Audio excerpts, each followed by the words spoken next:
Okay, let's start. This is a Ukrainian Dream panel. Great guys. The guys from the cover. Knap, CEO and the founder of CallPage. Vadym Melnyk, CEO and the founder of Dronehub, a leading firm in the drone industry. Yeah? Yeah. Drones are helping a lot, you know? Yes. Right now. And Łukasz Wawak. Not CEO, not the founder. Sorry? Not CEO, not the founder. Not the founder, but the expert on the cooperation between Poland and Ukraine, especially in a startup. Okay, so my name is Grzegorz Sadowski, and I'm editor-in-chief of my company, which is a leading business magazine, very popular in Poland, really, and especially after Discover. So yeah, we have a lot of follow-ups. Everyone asking me, who is he? Okay, so maybe we start with your story, okay? Just tell us your story. Ross, you can begin. Okay, hi everybody, my name is Knap, and my story is very simple. I was born in Ukraine and then grew up on the West Ukraine and spent my teenager ages from 15 to 17 in the Kiev, in the military lyceum. And after graduation, I decided to move to Poland, because here in Poland, I thought that perspective were a little bit different than in Ukraine. And I got to the University of Economics in Krakow, then changed several universities. I have been studying in Strasbourg. But you finished one. Yes, I finished one. I finished almost. I finished two. One bachelor degree I got in University of Krakow, and master degree I got in Warsaw Business School. And during my student years, I set up several businesses. Some of them were not so successful, but one was successful, and this is CallPage, where right now I am a co-founder and CEO. And I grew up this business for 5 years, and then sell it to SaaS Swaps company, which acquired us. It's an American-Indian startup which acquired us this year. So CallPage is SaaS, so software as a service, which give us opportunity to increase conversion rate by providing fast callback from the website in 28 seconds. So when you want to close the page, there is a call page, and you... Exactly. So if you want to go out of from the website, and there is a pop-up and say, hi, do you want to have a special deal? Why you want to leave? Yeah. Yeah, why you want to leave? Left your telephone number. Stay here. Yes, so left your telephone number and we'll call back you in 28 seconds and make you a very special offer. So it's very simple, but it's become very popular. And right now we have more than 1,000 customers across the world, from the small companies to the big corporates. So, yeah. Great story. Vadym. Sure. My name is Vadym, and my story has a lot of different chances in my life. This is how I would describe it. So when I was 15, I got a chance to study in the US, and this is how I learned about robotics. There, by chance, I got to one of the best high schools in the US, and I was in one of the best teams, robotics teams in the world. As it turned out, we won the third place at the World Robotics Competition. Then, by chance, I studied in Poland. Really, it was by chance, because I met a guy at a beer and he said, there is a really good university in Rzeszów, trust me. And they are cooperating. That's why we need to have to go to bars, you know, just to meet exactly, exactly. Like, you know, bars is the main driver of the economy. So, yeah, and I studied in Rzeszów. I didn't finish the university. I have a very strange situation where I have a really cool PhD working in our company, and he wants me to have a doctorate with him. And the problem is, I don't know how to tell him that I didn't even finish the engineer's degree. Yeah, so, but I came to study here to Poland, then I worked for a few years in big companies like Microsoft, and in 2015 I decided that I want to save rhinos from poachers in South Africa. So I knew nothing about business at all, but I was really good at winning competitions. So I gathered a team of 4 people, and we started winning every single competition that we took part in. And in total, we won 200,000 zloty, which is about, at that time, it was $50,000. Now it's less. Much less. Much less. Inflation. That's true. So, and that was my startup capital for my first business, Servier Robotics. And we started developing the drones that could actually fly autonomously without the human interaction. And when I had only 4,000 zloty left in my bank account, I started sharpening my head and thinking, why we're not still a unicorn? This is called Dead Valley, yeah? The last 4,000 zlotys. Yeah. Exactly. But then, luckily, I met a guy who taught me how to make business. We have produced several companies with him. Not all of them were successful too. We had a few pretty big failures, like we created a software house that ended up with debts 3 times more than its revenue.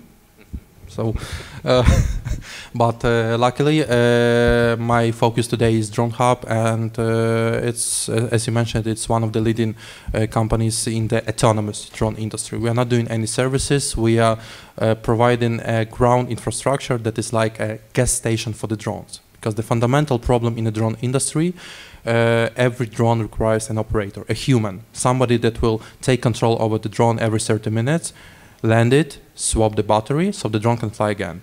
And we have automated this process, a very simple process. And right now we are selling it to the mostly defense clients like European Defense Agency, Israeli Defense Office, Polish military. These are our priority clients.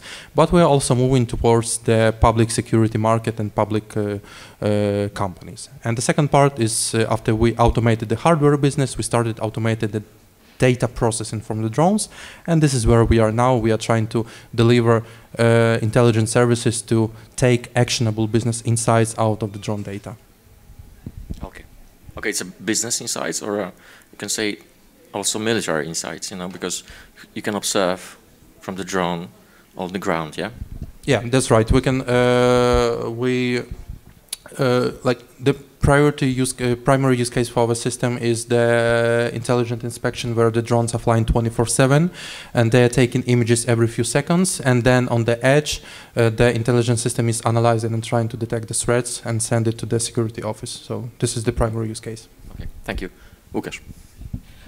Thank you. I am Łukasz Wawak, and I do not have such brilliant startup career like my colleagues from Ukraine. Maybe beside one fact that about 10 years ago, one of my first jobs was I was working in Polish startup called Online. Today I checked, startup exists, still working. We were acting in transportation branch, so I can say that I'm in the industry. But I'm not the entrepreneur, let's say.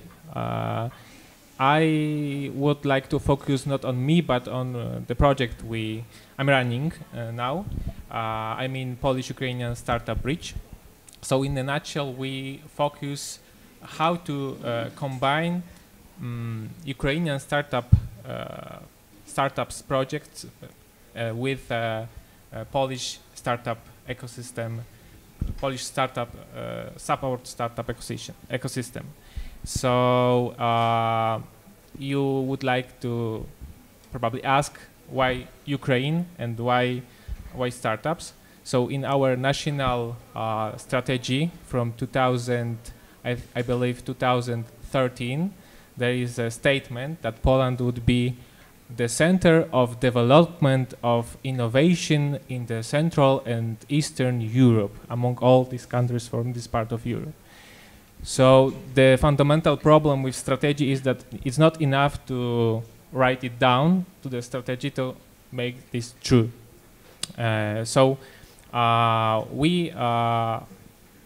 Of course, we as a country, we focused on building the startup support ecosystem. We have accelerators, we have incubators for startups, offices, venture funds with private and or public-private funds. But the main problem is that the other countries also developed during these 10 years own system, and we need to be very, very attractive to catch the most interesting innovation project among Europe. So our first thing was that we need to go to some countries and say about possibilities that wait for startups in Poland. And we choose Ukraine because of fact that Ukraine has a great, let's say, legacy of research and development from, I believe, 50 years. Bigger than Poland. Because of historical reason, probably I would disclose after. But maybe to this point. Yeah. This is a good point, because I don't know whether you know, but in the early 90s, Poland and Ukraine were similar, and I mean in the numbers. You know, GDP per capita was similar. It's something about $10,000. Right now, I don't know, it's still $10,000 in Ukraine. Yeah. But in Poland, it's $30,000. You know? So the paths of the economic development just were very, very different. Why? Tell me why. So maybe I start with this because this is a fact. Ukraine has even larger GDP per capita in 1991, but commentators in Poland make the thesis that because Ukrainian elite choose the different way of development of economy and Polish elite choose another, we are in different places in history. But it's not true, because we were not on the same path and not in the same place. Why? Why? Poland in 1989 has a sovereignty, has own country, own elites, own strategy. Ukraine also has no sovereignty and also had nukes. Ukraine gained independence, but hasn't 50 years during last 50 years. Was a part of the haven't USSR. Own elites. Making decision center was in the Moscow. Elites were focused on Soviet ideology. Basically, Ukrainians need to start own country from scratch. So they need to focus to how to construct the state, while our elites were sure, most of our elites were sure that our heading is to NATO, to United States, to European Union. So this is the main difference. And it's unfair when we compare Poland and Ukraine and we say that we were in the same places, because it's untrue. Which means that to be in this place, Ukrainians need to do tremendous work to establish full country, to establish nation, to establish sovereignty and strategy that now is going to West, to European Union, to the Western countries. And also Ukraine started own history in the point when Soviet economy was totally distracted, let's say, because was based on military effort. So I would say also, what is the big plus of Ukraine for now, that 70% of expenditures for R&D in Soviet Union was sent to Ukraine as a part of Soviet Union. So they invested in polytechnics, in institutes, in industrial plants, nearly 70% of expenditures, and I would emphasize that was the second country, the second power in the world that fighted with United States. And after collapse of Soviet Union, Ukraine inherited very technical based, science-based education system for first, and also the science staff who has own IPs, own patents, and for now they have this, and they are they developed the industry that we even do not have in Poland, like for example aerospace industry or military systems. That's why we are in different place. In a different place. Do you agree on that? Maybe the history could be. So, in terms of the history, when Soviet Union collapsed, from the sociologic point of view, elite should be created. That's why ex-red communist directors become these elites and become oligarchs. And they're able to keep this oligarch regime through the 20 years, or even till now, because the country was weak and economy was weak. That's why we chose oligarchy as a country, because of the natural reason of the weak country.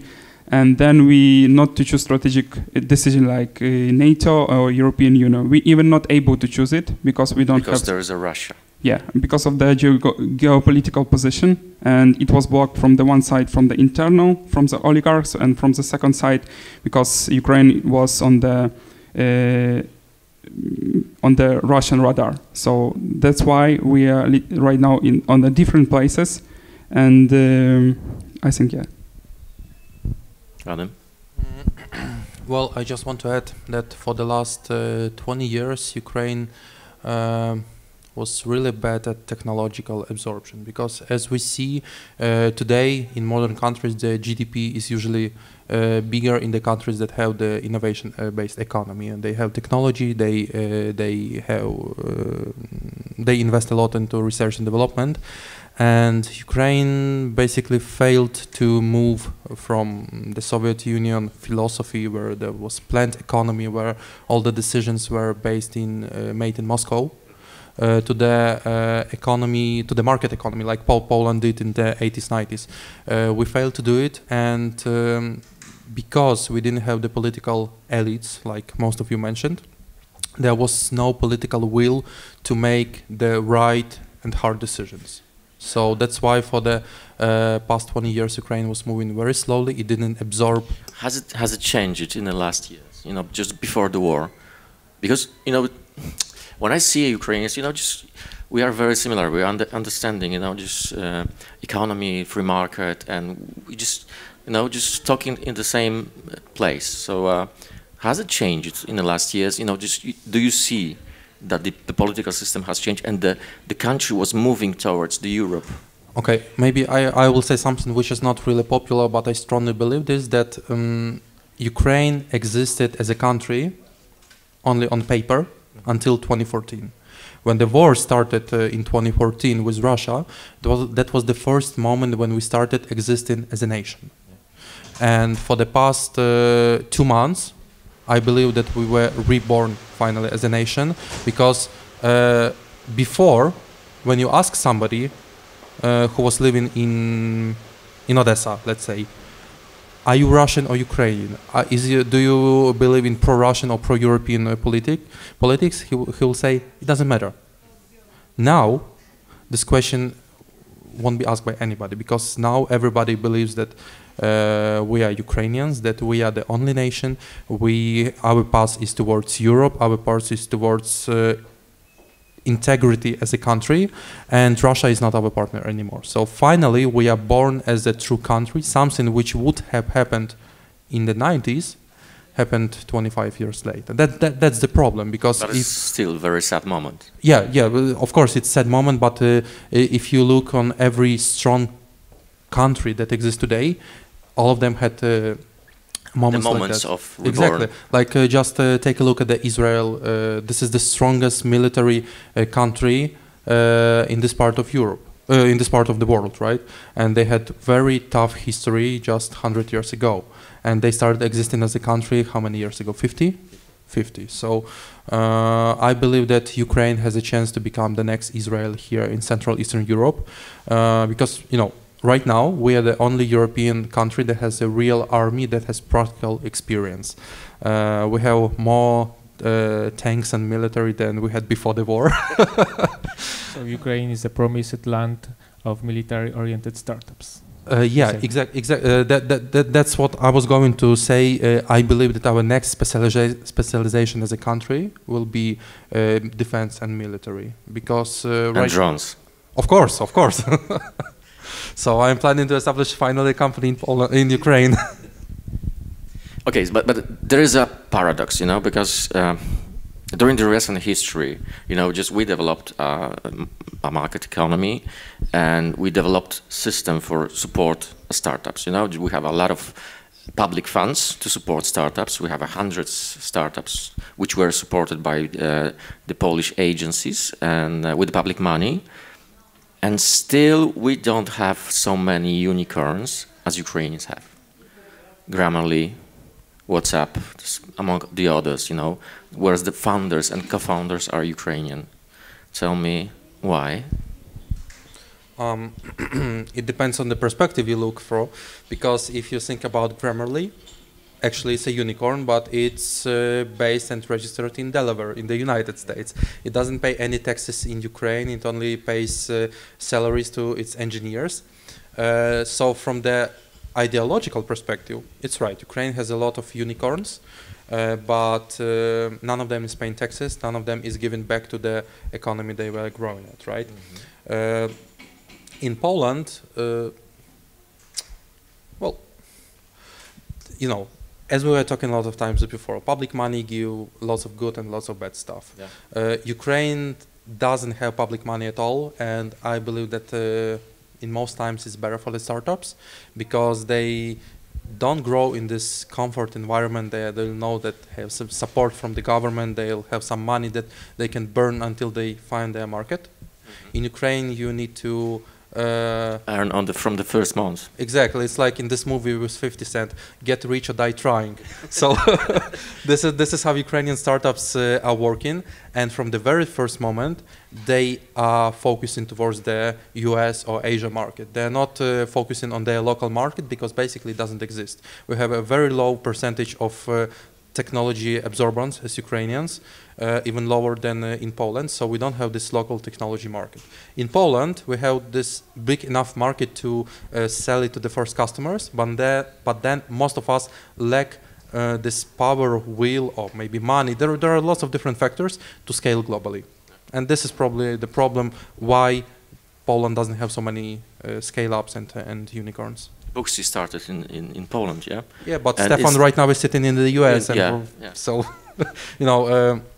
when I was talking to Stefan sometimes before, he said that he's not a CEO, but his full-time job is fundraising. I couldn't understand it then why, but he's sitting in the US talking all the time to the investors and just raising money for this startup to scale. It wouldn't be possible anywhere in Europe.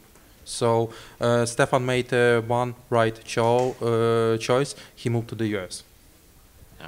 When I think about Polish ecosystem, it reminds me the conversation on one of the internet forums for startuppers, where you know what I'm talking about. So one of startuppers were asking about, do you know some sources of gaining the capital for startups, and he mean obviously the public sources of money, and then someone responded to him, customers, and he asked, what do you mean? who are the customers? Customers, someone who will give you money for product or service you probably could give to him. And that shows, of course it's anecdote, So probably not all think in Poland like that, but it shows the main problem of the customers are public agency who gives you money. Yeah. So yeah, it shows the main problem of thinking. Second anecdote: when I was working in Business Center Club, in the foundation where we met with Vadym. He was my boss.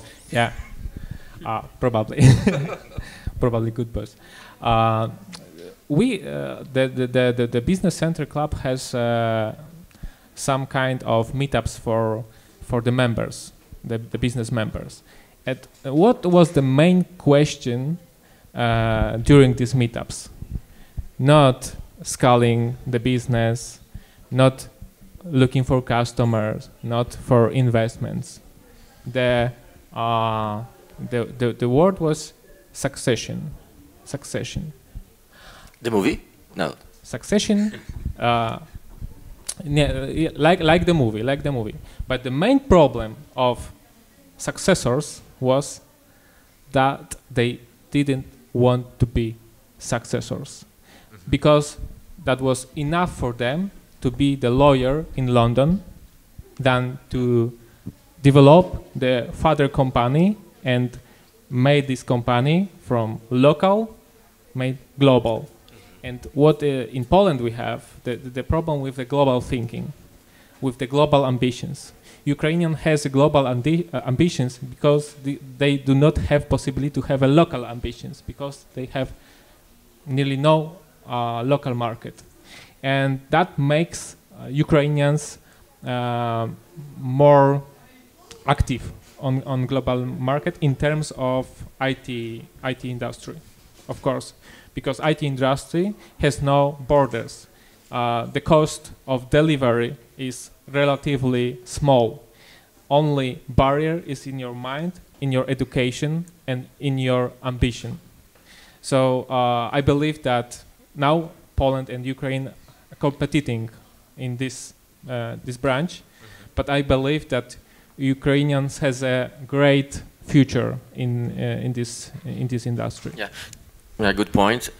Do you think that Poland could be a stop for Ukrainians where they can develop their businesses, or just you're still thinking globally and the Poland is a country which is bordering Ukraine and you want to stop, I don't know, in San Francisco or somewhere else? Okay, so if you look back to the history, in 19th, after Soviet Union collapse, there are full of Boeings with Ukrainian engineers who are traveling from Kiev, as there was, as you said, 70% of GDP was invested in R&D in Ukraine. If we're traveling from Kiev to San Francisco, to the Bay Area, to create here businesses, startups, and they left there, and they create very huge networks of Ukrainians who help each other. That's why when I meet somebody in Kiev, it's natural that there are business angel from Silicon Valley coming to Kiev and say, why are you moving to the Poland? It's like moving to the small city instead of moving to the megapolis. Why you wouldn't set up your company in Delaware and go to the US? So if something will change for the bigger movement, moving not to US but into the Poland. But I think that in this stage, Poland really need to focus and choose a niche. I think that big league, I mean Series A, Series B, Series C, is already taken by US companies and US VC funds, who is really representative in Ukraine. We have representatives in Ukraine of Anders Horowitz, of Stripe, of any famous VCs that are presented in Ukraine, and they catching good startups. But there are very small numbers of VC fund who are presented in pre-seed and seed stage. So if Poland will position, if there will be, of course, some maybe government grants or some public initiatives with private initiatives, so mix, and there will be dedicated product for pre-seed and seed founders with relocation and with showing few successful cases, I think that it can be changed the trend, but in specific niche. So early stage capital, and then from Poland, it can move to the Europe, to the US, or to any other countries. So what should we do? We need to find a niche, or to support one niche or two niches. We have Aviation Valley in Rzeszów, so it's a kind of niche. So I think that key is in focus, and niche is crucial because we're not able to, as I said, to be in competition with huge funds, but we able to compete with very small funds. Okay. And provide something extra for the founders. I mean, relocation package, maybe invest 3 million in company and 1 million into relocation, something like this. If I can say something very honestly, the Aviation Valley is a marketing bullshit. Thank you. Sure. And why is it so? In Aviation Valley, of course, there are companies like Boeing, Airbus, but first, they are doing only services, like repairing the parts of the airplanes. They are not investing a bit into the research and development. And second, they are not paying any taxes locally. All the taxes are paid back in the US or in Germany. So Aviation Valley is just a good marketing concept that is popular among Rzeszów politics. And the thing is, that's a big problem of Poland. There is a lot of marketing bullshit instead of hard working. And you know, let's take into account this VC funds called Bridge Alpha, where they give you millions zloty for a few % of shares. This is a good program in theory, but in practice it doesn't work, because in most cases, when somebody invests in some Bridge Alpha invests into an early stage startup, there is almost no chance that the serious US investor will come into this company, because this company just becomes non-investable in most cases, not in all. And in the end of the day, you need to explain Ukrainian startuppers that from this 1 million zloty, he need to pay 1/3 of taxes. Exactly. Yeah, that's also right. Which they do not understand, basically. So the problem of Poland is it tries to overcomplicate everything that it's doing. So I believe that our focus needs to be right now on simplifying the procedures and simplifying the way of making business here in Poland, because we really have the possibility to become the real, not the marketing hub of the innovation here in Central Eastern Europe. But for this, we need to become simple, because the simplicity is something that attracts startups. So why Delaware is so popular in the US? Because you can do everything online. Why Estonia is so popular? You can do everything online. But if you are trying to establish a company in Poland, try to open a bank account being in another country. That's not possible. You have to be yourself. Exactly. In a bank branch. Exactly.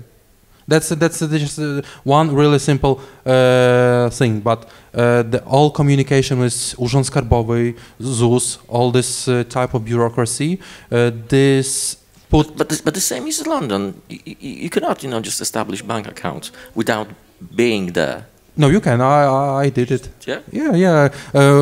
London has lots of registered this e-pay, like electronic banks, like Revolut, Wise, and similar.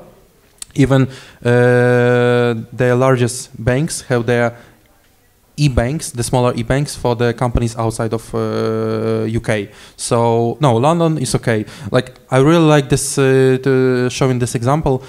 In the UK company, which has bigger turnover than our Polish company, yearly we pay as much for the bookkeeping as monthly in Poland. This shows the level of complexity of the bookkeeping here in Poland versus the more developed countries. So first idea is to simplify. Exactly. But I don't understand, just about this Bridge Alpha, why is not investable, just for a US funds? Because it's a public money, so it's a wrong money, or it's you just see this as a wrong idea.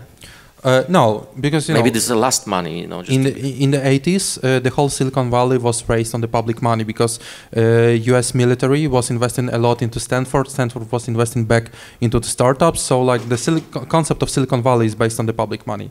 But the term sheets, the investment documents that Bridge Alphas are signing with the startups, is a soft desk for them. Like I have a friend who had a startup. He doesn't have it now because Bridge Alpha. it died because of Bridge Alpha, and Because investment. exactly. So he had a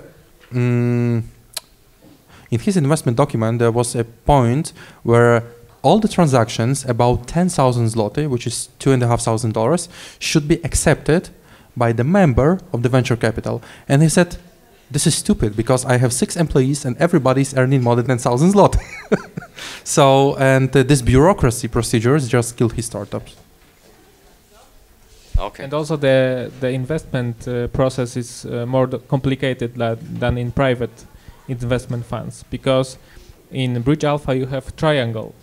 You have venture capital team, you have startup team, and you have expert from National Center of R&D. So He's not really an expert. yeah, sometimes there are experts from completely different branch, but they have the last word. And some of pretty nice investment couldn't be finished because of that bad decision of the expert. The different problem is also about Bridge Alpha, that we in Poland, we prefer quantity rather than quality. In Poland we have about 100 Bridge Alpha funds. I don't think if we start to name the startups, we will find 100 startups to invest. So the main problem is that most of the venture teams cannot have enough knowledge how to invest, how to scale the startup, how to connect with the client, with the customer. So better would be to have 20 ventures, 20 excellent teams who will invest in 100 startups who would be funded on the seed stage and they will go global after the first round. So. Okay, so let's switch. Okay, this is a great point. Let's switch from public to personal. Maybe you should. There's a lot of young, beautiful people. Maybe you should give advice how to establish own company. And do you consider Warsaw is a good place to establish company? Or maybe you should just go somewhere else? So first of all, I think it's very important to understand what you have already when you set up a company, because if you have a contact base in Warsaw, I think Warsaw is amazing. But if you have contacts in Katowice or in Krakow, it's also a good place to set up a company in Krakow. Then if you want to set up a company, first of all, you need to find an idea. And the best cases with idea is the most easiest case is to copycat somebody. I know it's not it's unpopular, but remember where we are. We are in the not the most R&D country. That's why we can choose, for example, US company, which is very successful, and try to set up a company who will be as successful, but in Europe. Chinese are doing that. Yes, Chinese are very cool on this. Indians also is very good on this. So I think that this is a good idea to do some market research. And then, like third, be aware about GTM, go to market. So if you know marketing and sales, it's half of the success. Because if you're a very good engineer, but you don't know how to market it, how to sell it, how to negotiate contract with your customers and put the money on the table, it will be very hard to you with even the best idea in the world. I totally agree with Ross. I would just say that idea was nothing, so you can easily copy startups from the US. I totally agree with you. Execution is what is the most important. So it's better to have 5 sales managers per 1 engineer than vice versa. And this is something that we had at the very beginning. We had lots of engineers and none of sales people, and this is why we almost failed. So now we are trying to move into a different, into the opposite direction. So when I was studying in the US, I had a very smart mentor who said that the world belongs to those who show up. And this is something very important. This is a very important concept because it doesn't matter what is the technology behind. You can always hire a software house, you can always hire more engineers, but the concept of the startup, in its philosophy, it has scale. You need to scale, you need to grow very fast. The growth is what is the most important, should be the most important in your company, because if you are looking for the VC, then you need to understand that once you go onto this path, there is no road back, because VCs are expecting growth at least 20, 40, 50 times in the perspective of the next 5 years. They're not expecting for you to grow 3 times in the next 5 years. They need at least 50 times growth. And this growth... And you need to burn money during this scale-up phase. That's true, but this comes at a very big cost, at a very big psychological cost, because right now when the VCs are talking with the founders, they are making their psychological due diligence. They're calling to your partner, wife, girlfriend, and they are asking, do you know what your boyfriend is doing? And she says, yeah, he's doing a startup. And do you know that during the next 5 years, he won't have any vacations, he will be working 24/7, probably he'll have a burnout, a physiological, psychological burnout, he'll have a depression, and the chance of failing is about 90%. Do you agree to live with him? And if she says yes, then they tick the point and go to the next process of verification. But if she says no, then they don't invest. It's very optimistic, you know, when you want to have a depression, do the startup. But you know, every good startup founder has come over depression. It's like, I've been talking to every single successful founder, and everybody of them had depression. I was in the very hard depression just half a year ago.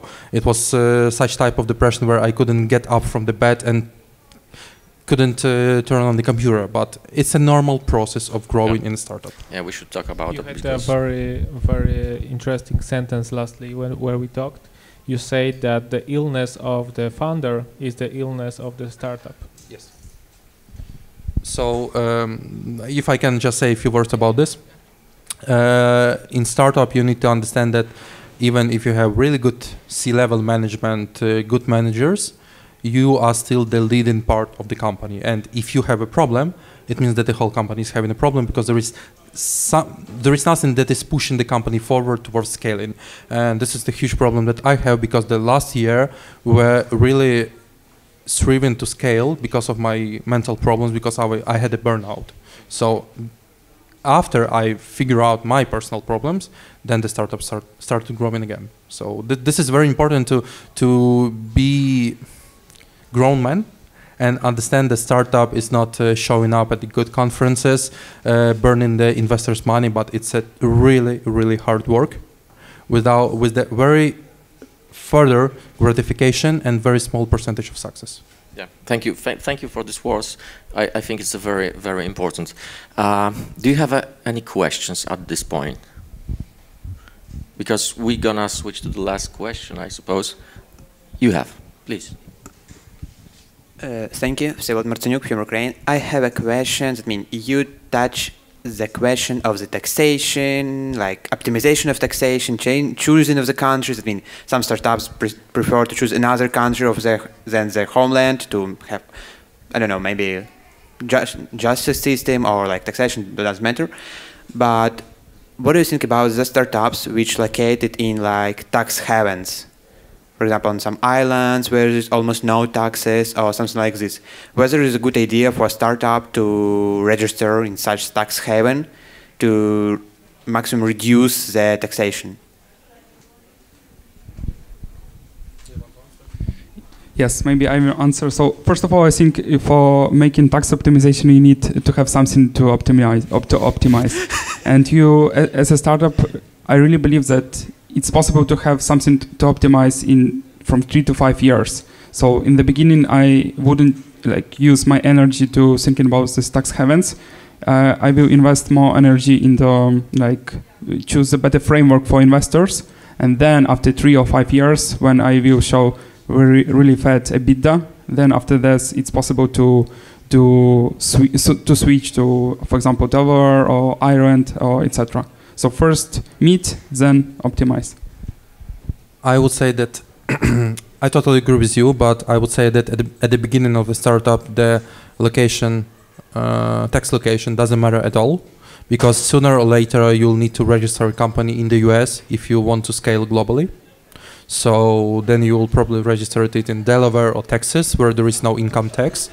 But at the beginning, you really need to find a place which has a strong startup ecosystem. And these countries you're talking about, which don't have income tax, they also don't have a startup ecosystem at all. So for you, it will be a better, a smarter idea to choose countries with a strong startup ecosystem, like Germany, Poland, or US. And like Ross mentioned, to optimize taxes, you need to earn money. As a startup, at the beginning, you are probably burning money. We started earning money only on the third year of our development, so probably most startups do like this. For the first 3 years, you don't have revenue.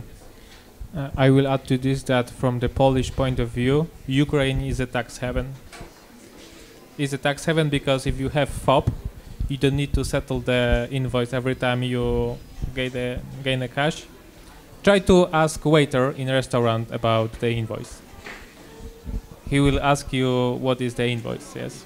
So, but after visiting the Ukraine, which is a brilliant country, I love to visit Ukraine. I love to collaborate with Ukrainians, cooperate with them. I need to tell that we all need to pay taxes. There is discussion how much, yeah, and how we spend it, but this is a moral question, because I believe if you do R&D, if you hire people in Ukraine, if you develop the project in Ukraine, you should pay taxes as much as is possible in Ukraine. Also about Poland, it's the same case. Thank you. Any other? Oh yeah, here. So hi, my question is to Vadym. I've seen your interview for Big Money. So what has changed in this 5 or 6 months? What significant changes happened in your company? What you achieved over these 5 months? Any big contracts or? Because you also said that you overcame the depression, so it positively impacted the pathway of your company, probably. So what happened? I would say that from the vision of how I should build my company has changed a little bit, because previously, and most of the startup founders have this stupid idea. I wanted to have everything built inside. I had the bookkeeping inside, I have the software engineers inside, I had the hardware engineers inside, and in January when I had the situation when 4 of my software engineers just left the company because Intel offered them twice as more, that was a big problem for me. So at that time, we, with our C-level management, we decided that we want to switch to outsourcing as much as possible. So the previous half a year, the previous 4 months was strategically for us a moment where we were outsourcing the least critical parts of our business to become more flexible and to grow faster. The other part, which is strategically very important for my company, we focus towards the US market, because previously we were mostly focused on the EU economy, countries like Germany, Austria, Slovakia, Poland, Czech Republic. But we saw that in January we received more questions, more leads from the US than from the whole European Union. So this year with my family, we made a strategic decision that we are moving to the US. So, and Czerniak is actually helping us a lot in this, so because he shared that idea how we can get this immigration visa. That's all, probably. Okay, so some changes in internal strategy and also external strategy. Yeah. Okay, yeah. Good luck with the company. Thank you.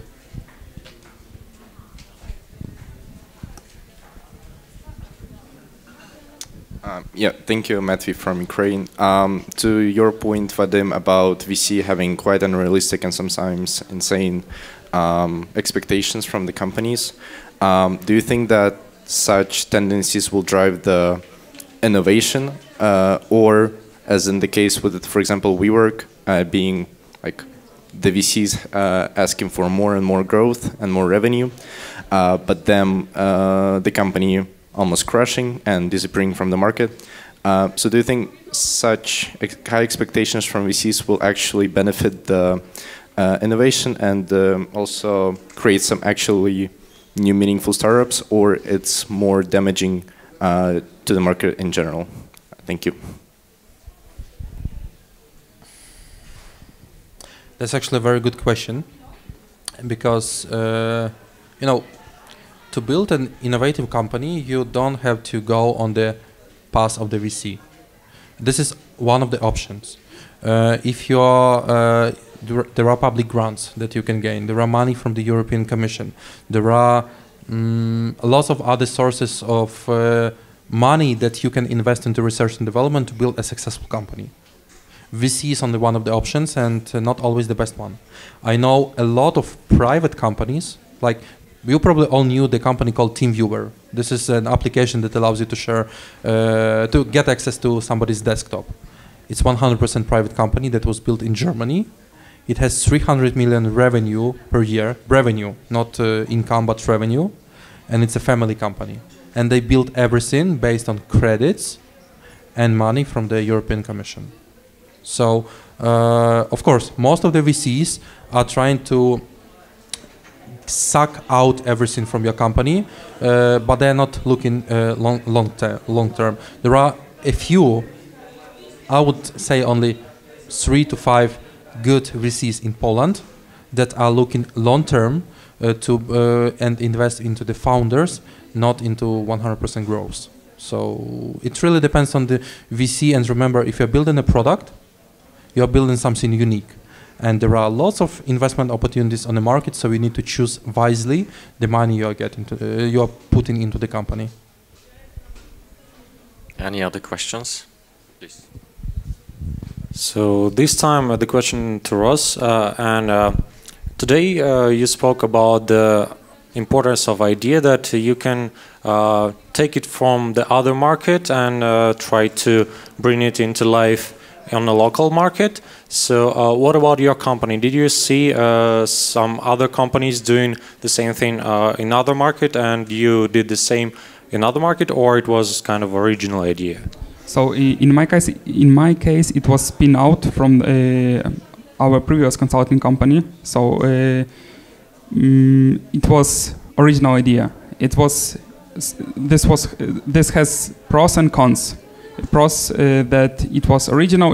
I was first man in the market with this idea, so it was very easy to compete and gain the whole market. The minuses of this idea was that there was no market, and we need to invest a lot of money to create in this. If right now I analyze thousands of companies, not thousands, but hundreds of companies who copycatted ideas, and they are pretty successful. So they make their own solution, try to, for example, if they're a SaaS, they make another integration with local partners. That's why they build competitive advantages in these integrations, and they winning in the global market. In Poland is a very good country as we thinking about building strategic strategic advantage in having local market. For example, Allegro. Allegro is a copycat of Amazon, and it's gained the whole market. And in Poland, there are a lot of examples of these local players who are winning in the global markets. So right now, I think copycat is better than original idea, because it's very hard to find really original one. Okay, thank you. Okay, so last question would be from me, yeah. How you guys see yourself in the next few years, and see cooperation between Poland and Ukraine? Because I think right now is the moment we are so close together, you know, just we are helping each other, but you know, will it stay? And how you see yourself and your companies grow in the next few years? Just a glimpse into the future. Okay, so maybe I will start from myself. So first of all, I'm right now after in the stage when my company is acquired. That's why I have two passive careers. First one is to stay in my company and develop products, develop my company in the group that acquired us. And this is one path. Second one, I can start another project. And probably if I will start another project in next 5 years, it can be connected with Ukraine, because I want to use my potential and my knowledge to build a product not just in Ukraine, not just in Poland, but also in Ukraine. And it could be international startups, for example, with headquarters. You're gonna be an angel. I already am an angel, but I also can invest more startups from Ukraine and help them to go to the Poland, not to the Silicon Valley. So in terms of the Polish-Ukrainian relationship, everything depends. Right now is historic moment, and everything depends from the result of the war. But personally, I believe that we Ukrainians will win this war. And if Ukrainians will win this war, it will be a very cool cooperation between Polish and Ukraine, because a lot of Polish capital will flow to the Ukrainian market. There will be possibility of creating this concept of intermare, so Międzymorze, and by this territory will be very good for making business, for making economical growth. And imagine like engineers from Ukraine and engineers from Poland is like almost 20% or 30% from the total engineering power in the world. So we really can build huge things, and we really can change the history. So we are in 2027. It's 4.5 years after the finishing the war in Ukraine. Ukraine obviously won, regained all territories, included Crimea. Part of Moscow. Part of Moscow, maybe. Why not? And Petersburg. So, and we together, Ukraine is a member candidate to European Union, maybe on the end of the process.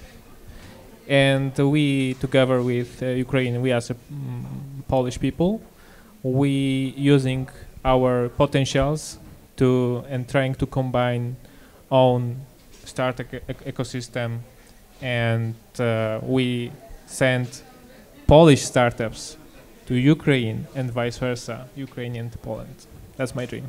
Okay, it's a real Ukrainian dream, but still Polish dream also. Still Polish dream. This is also our interest. Thank you, Vadym. It's a very sad because you're leaving to the United States, but not for all. In the toughest moments, when everything is the company burning, I'm saying that I will never, ever in my life do hardware business again. But obviously it's a lie, because in hardware it's very hard to enter this business. So it's a blue ocean. The amount of competitors is way smaller than, let's say, in the software as a service businesses, right? And it's way harder to copy a solution. We have something very unique that we have been building for 5 years, and nobody has copied us exactly yet, because it's not that easy. Dronehub is not my one life business. I really wish to exit it. We have a few partners that we are talking about the potential exit during the next few years. And I would say that my next area of the expertise, area of business where I'd like to enter will be the space tech, because I love everything that is flying. Yeah.